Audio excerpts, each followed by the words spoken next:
CPNS tahun 2021 segera akan dibuka. Untuk itu saya akan mencoba menjelaskan tentang CPNS 2021.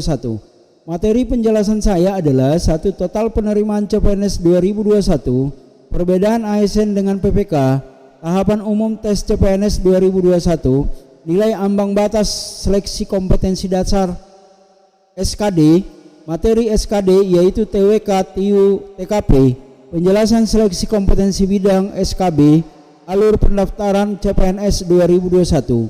Perlu kami sampaikan bahwa informasi yang kami sampaikan itu berdasarkan daripada peraturan Menpan dan informasi dari media massa. Apabila ada hal-hal yang tidak sesuai dengan yang sebenarnya, kami mohon maaf, tidak ada niat untuk menyampaikan informasi yang menyesatkan. Tapi kami dapat informasi ini dari media massa dan membaca aturan-aturan dari Menteri Menpan. Materi pertama adalah total penerimaan CPNS 2021 berdasarkan surat Menteri Menpan nomor B13779 M.SM0100 tahun 2020 bahwa penerimaan CPNS tahun ini terdiri dari penerimaan pusat dan daerah. Berdasarkan kebutuhan yang dibutuhkan itu adalah sebenarnya 1.305.485. Tetapi berdasarkan informasi yang kami terima atau yang kami baca dari media massa bahwa ada sebagian dari instansi belum menyampaikan formasinya, sehingga penetapan untuk CPNS dengan cut off tanggal 2 Maret 2021 adalah sebagai berikut. 1.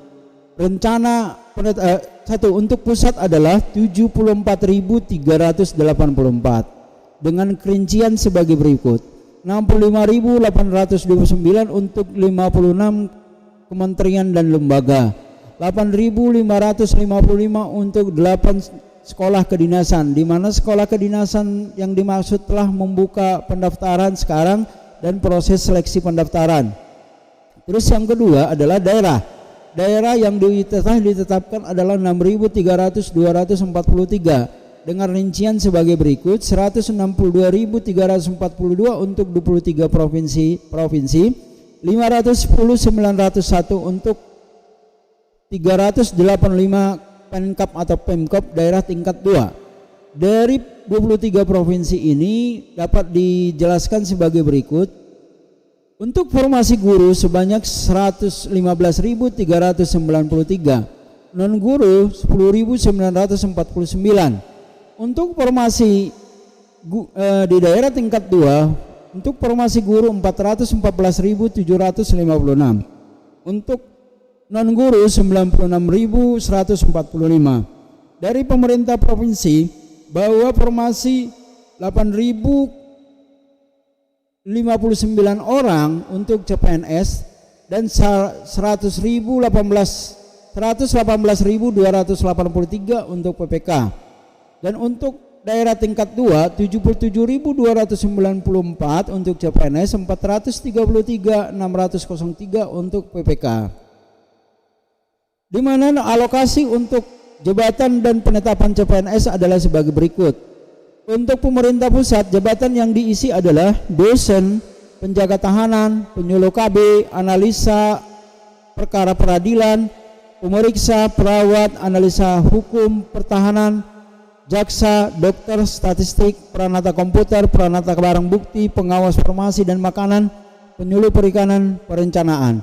Untuk pemerintah provinsi, jabatan yang dibutuhkan adalah jabatan guru, guru BK, guru TK, guru matematika, seni budaya, guru bahasa Indonesia. Jabatan tenaga kesehatan, perawat, dokter, asisten apoteker, perekam medis, apoteker. Jabatan teknis, peranata komputer, polisi kehutanan, pengawas benih tanaman, pengelola keuangan, pengelola pengadaan barang dan jasa.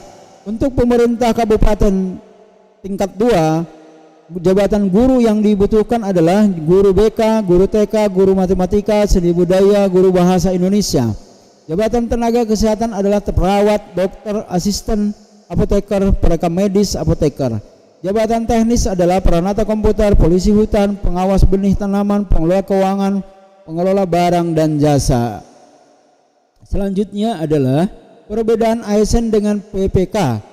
bahwa pengertian PPK berdasarkan Undang-Undang Nomor 5 Tahun 2014 adalah pegawai ASN yang diangkat sebagai pegawai dengan perjanjian kerja oleh pejabat pembina kepegawaian sesuai dengan kebutuhan. Masa kerja PPK adalah masa perjanjian kerja paling singkat 1 tahun dan dapat diperpanjang sesuai dengan kebutuhan. Hak daripada PPK: gaji, tunjangan, cuti, perlindungan, pengembangan kompetensi. PPK adalah jangka waktu berakhir sesuai dengan perjanjian, meninggal dunia atas permintaan sendiri, perampingan, tidak cakap dan jasmani dan rohani. Perbedaan yang sangat mendasar adalah bahwa ASN tidak mempunyai kontrak kerja. Yang kedua, bahwa ASN memiliki pensiun sementara PPK tidak memperoleh pensiun. Jadi perbedaan sangat mendasar adalah masa kerja dan masalah di pensiun. Semuanya akan sama ASN dengan P3K. Selanjutnya adalah tahapan umum CPNS tahun 2021. Pada umumnya tes untuk CPNS itu cuma dikategorikan oleh 2, tetapi tidak tertutup kemungkinan bahwa tes CPNS akan dilakukan oleh instansi atau kementerian menambah wawancara dan tes kesehatan. Tes yang pertama adalah seleksi kompetensi dasar. Seleksi kompetensi dasar adalah seleksi untuk mengetahui kemampuan karakteristik dalam diri seseorang berupa pengetahuan, keterampilan, dan perilaku yang menjadi ciri-ciri seorang pegawai negeri sipil Republik Indonesia. Materi daripada seleksi kompetensi dasar adalah sebagai berikut. 1. Tes wawasan kebangsaan atau TWK. Yang kedua, tes intelijensia umum atau TIU. Yang ketiga, tes karakteristik pribadi atau TKP. Dan setelah selesai tes kompetensi dasar akan dilanjutkan dengan seleksi kompetensi bidang. Untuk mengikuti seleksi kompetensi bidang, bahwa peserta harus lulus dulu seleksi tes kompetensi dasar. Seleksi kompetensi bidang merupakan tes kemampuan atau karakteristik dalam seseorang, yakni mengetahui keterampilan, perilaku yang diperlukan dalam melaksanakan tugas dan jabatan untuk menampilkan etos kerja yang tinggi dalam sebuah jabatan. Di dalam SKD mempunyai nilai-nilai ambang batas tertentu atau yang namanya passing grade, bahwa jumlah soal untuk TWK adalah sebanyak 35 soal, TIU 30 soal, TKP 35 soal, total 100 soal. 100 soal akan diselesaikan dalam waktu 90 menit. Bahwa nilai-nilai ini ambang-ambang batas yang dimaksud adalah sebagai berikut. Pelamar dari pelamar umum bahwa nilai minimumnya TWK itu 65, TIU 80, TKP 126, totalnya 271. Ini yang minimum yang dinyatakan dia lulus SKD. Ada nanti peserta bisa nilainya 320, tetapi ada salah satu nilainya yang tidak memenuhi, bahwa dia tidak akan lulus SKD. Untuk itu kepada semua peserta, di samping mengejar target nilai yang paling tinggi, tetap memperhatikan komposisi daripada ambang minimumnya. Terus yang kedua, cum laude atau diaspora, minimumnya TIU 85, totalnya 271. TWK-nya itu bisa berapa, TKP-nya bisa berapa, yang penting TIU-nya 85 dan totalnya 271.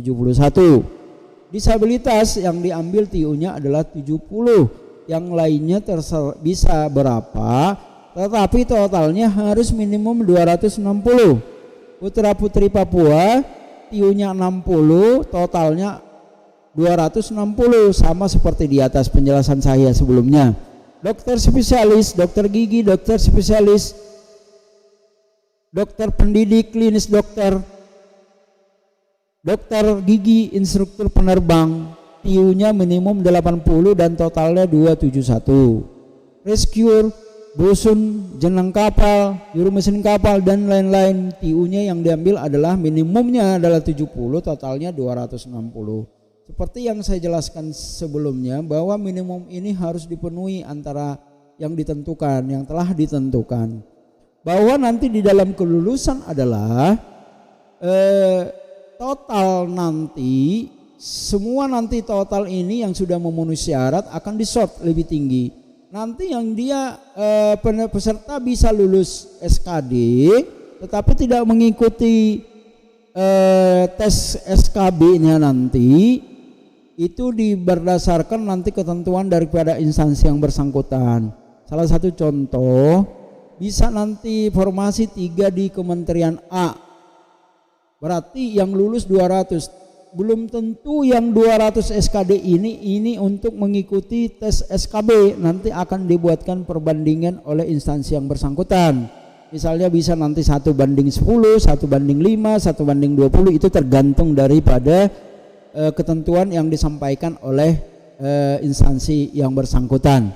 Jadi untuk itu kepada seluruh peserta dimohon untuk lebih serius untuk mencapai nilai yang paling tinggi dengan ketentuan seperti yang saya sampaikan sebelumnya.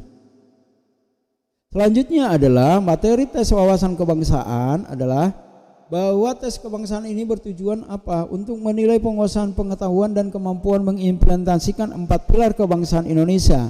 Materinya adalah Pancasila, Bhinneka Tunggal Ika, Undang-Undang Negara Republik Indonesia. Di mana Pancasila materinya itu adalah ideologi, dasar dan ideologi NKRI, nilai-nilai Pancasila, perbandingan ideologi, sikap positif. Terus yang kedua, Undang-Undang Dasar 1945, materinya adalah konstitusi, jenis konstitusi, sifat konstitusi, penyimpangan terhadap konstitusi, amandemen Undang-Undang 45. Yang ketiga adalah Bhinneka Tunggal Ika, sejarah penemuan, landasan hukum, lambang negara, konsep dasar, prinsip Bhinneka Tunggal Ika, paham Bhinneka Tunggal Ika, penerapan dalam kehidupan bangsa dan bernegara. Yang keempat, Negara Kesatuan Republik Indonesia, sistem tata negara Indonesia, sejarah perjuangan bangsa, peranan bangsa Indonesia dalam tatanan regional maupun global, dan kemampuan berbahasa Indonesia secara baik dan benar. Inilah materi yang akan disampaikan nanti pelatihan, dan soal-soalnya akan mengarah kepada materi ini. Jadi semoga nanti teman-teman ataupun rekan-rekan yang ikut mengikuti CPNS memperhatikan bentuk soal-soal yang akan disampaikan oleh pelatihan narasumber kita nanti. Yang tes intelijensi umum adalah bertujuan untuk mengetahui tingkat kecerdasan individu, merupakan potensi dasar keberhasilan pendidikan, meliputi kemampuan verbal, yaitu kemampuan menyampaikan informasi secara lisan maupun tulisan, kemampuan numerik, yaitu kemampuan melakukan operasi perhitungan angka-angka. Yang keempat, kemampuan berpikir analitis, yaitu kemampuan menguraikan suatu permasalahan. Materi TIU ini adalah sangat diperlukan di dalam beberapa nilai minimum yang saya sampaikan sebelumnya. Jadi untuk itu dimohon TIU juga sebagai perhatian yang sangat diperlukan. Yang selanjutnya adalah tes karakteristik pribadi. Tes karakteristik pribadi ini adalah merupakan salah satu bentuk tes psikotes yang digunakan untuk mengukur potensi diri dalam hal integritas dan keyakinan, serta pendirian mudah berubah atau tidak. Tes karakteristik ini materinya adalah sebagai berikut: integritas diri, semangat berprestasi, kreativitas dan inovasi, kemampuan beradaptasi, orientasi pada pelayanan, orientasi kepada orang lain, kemampuan mengendalikan diri, kemampuan bekerja mandiri dan tuntas, kemampuan bekerja sama dalam kelompok, kemampuan dalam belajar berkelanjutan, kemampuan menggerakkan dan mengkoordinir orang lain. Inilah materi TKP yang sangat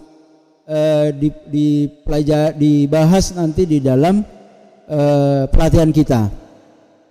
Selanjutnya adalah seleksi kompetensi bidang. Tadi saya sudah jelaskan bahwa seleksi yang digunakan yang paling umum adalah SKB dan SKD. Bahwa SKD tadi sudah saya jelaskan, sekarang saya menjelaskan tentang SKB. SKB ini adalah ditempuh peserta jika telah dinyatakan lulus SKD.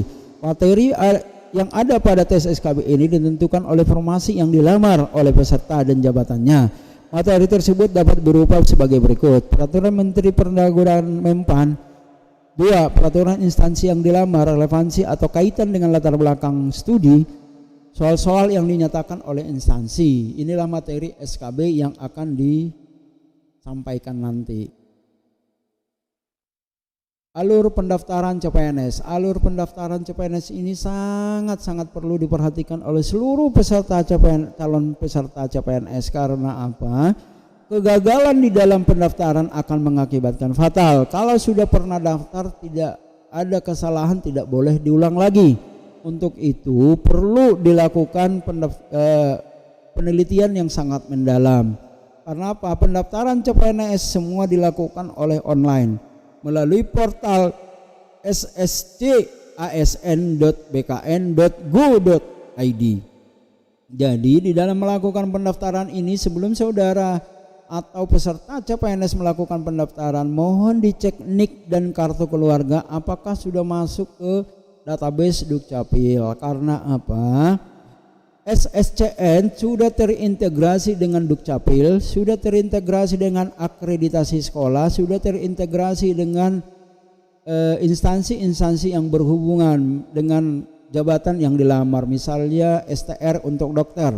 Nanti sudah link dengan semua yang terkait dengan kebutuhannya. Jadi untuk itu sebelum dilakukan pendaftaran, mohon dilakukan pengecekan biodata dulu. Setelah melakukan semuanya sudah beres, lakukanlah pendaftaran melalui SSCASN tersebut dengan menggunakan NIK sebagai user dan passwordnya, sehingga nanti saudara setelah melakukan login sudah mempunyai NIK dan password. Nah, setelah dilakukan dapat login, baru masuk untuk melengkapi data. Kepada semua peserta pendaftaran, supaya memperhatikan, salah satu yang perlu sangat diperhatikan adalah biodata. Biodata ini harus sesuai dengan kondisi yang sebenarnya. Kesalahan pengisian biodata akan mengakibatkan fatal. Salah satu contoh, nanti umur yang dibutuhkan hanya 27 minimum, ternyata saudara 28. Itu akan mengakibatkan gagal di dalam melakukan pendaftaran nanti. Jadi mohon tidak mengisi data biodata yang tidak baik. Terus pilih formasi dan jabatan sesuai pendidikan. Ini sangat-sangat penting sekali. Karena apa? Jabatan dan formasi ini akan dibuatkan syarat-syarat dan persyaratan yang harus dipenuhi oleh pelamar. Salah satu contoh di dalam melakukan pilihan formasi, pilihlah formasi sesuai dengan kondisi saudara. Misalnya saudara adalah seorang teknik informatika, berarti nanti apa syarat-syarat yang dibutuhkan, bisa nanti salah satu contoh akreditasi universitas. Akreditasi universitas itu nanti akan ditentukan, misalnya teknik informatika dari akreditasi B, minimum B, IPK-nya 3,2 misalnya, salah satu contoh. Saudara lihat kondisi saudara, apakah saudara memenuhi kriteria itu. Kalau tidak memenuhi kriteria itu, cari formasi yang lebih sesuai dengan formasi saudara. Karena apa? Nanti akan mengakibatkan kegagalan di dalam pendaftaran. Untuk itu diminta kepada semua calon pendaftar CPNS, sesuaikan kondisi yang Anda lamar dengan situasi saudara. Jangan asal mengisi kalau tidak sesuai dengan kondisi saudara, akan mengakibatkan kefatalan. Artinya saudara akan gagal sebelum bertanding. Nah, yang kedua, melengkapi data dan dokumen unggah dokumen. Dan ini juga sangat perlu diperhatikan adalah jenis data yang diunggah ataupun besar data yang diunggah. Kalau diminta PDF, berikanlah PDF, jangan diberikan JPG. Kalau diberikan 231 kilobyte besarnya, jangan berikan 400 kilobyte. Karena apa? Ini akan mengakibatkan nanti kemungkinan besar tidak bisa diupload pada saat dilakukan verifikasi data di instansi yang bersangkutan. Data yang diupload tidak muncul. Jadi untuk itu pergunakanlah atau sesuaikanlah yang sesuai dengan ketentuan daripada instansi yang dilamar. Yang setelah semuanya ini sudah sesuai dengan kondisi-kondisi saudara, dengan kondisi yang ada di dalam formasi, maka saudara akan tercetak nanti kartu SSCN 2021. Setelah tercetak ini disimpan, dan password juga, nick user dan password tetap harus disimpan dan diingat, karena digunakan untuk semua tahapan nanti, baik di SKB, maupun nanti pemberkasan. Jadi semua ini berkas harus disimpan dengan rapi. Dan setelah ini semua dengan rapi, maka akan ada seleksi verifikasi pendaftaran oleh instansi yang saudara lamar, sehingga nanti keluar pengumuman lulus seleksi administrasi dan akan ditentukan jadwal dan tempat saudara untuk dites. Untuk itu kepada seluruh yang sudah mendaftar di SSCN asnbkn.go.id dimohon selalu memantau karena semua pengumuman melalui portal, tidak ada pengumuman yang dilakukan oleh manual. Jadi untuk itu kepada semua peserta dimohon mengikuti semua ketentuan-ketentuan ini. Dan akhir kata kami ucapkan semoga penjelasan ini berguna bagi seluruh peserta CPNS tahun 2021. Dan apabila sekali lagi kami sampaikan, apabila ada kesalahan informasi ataupun data-data yang kami sampaikan ada tidak sesuai, kami mohon maaf. Tidak ada niat kami untuk memberikan informasi yang tidak sesuai ataupun sengaja untuk mengelabui semua peserta calon CPNS. Dan informasi-informasi selanjutnya akan kami update apabila kami sudah memperoleh informasi yang valid. Terima kasih, sukses selalu bersama dengan CPNS. Terima kasih.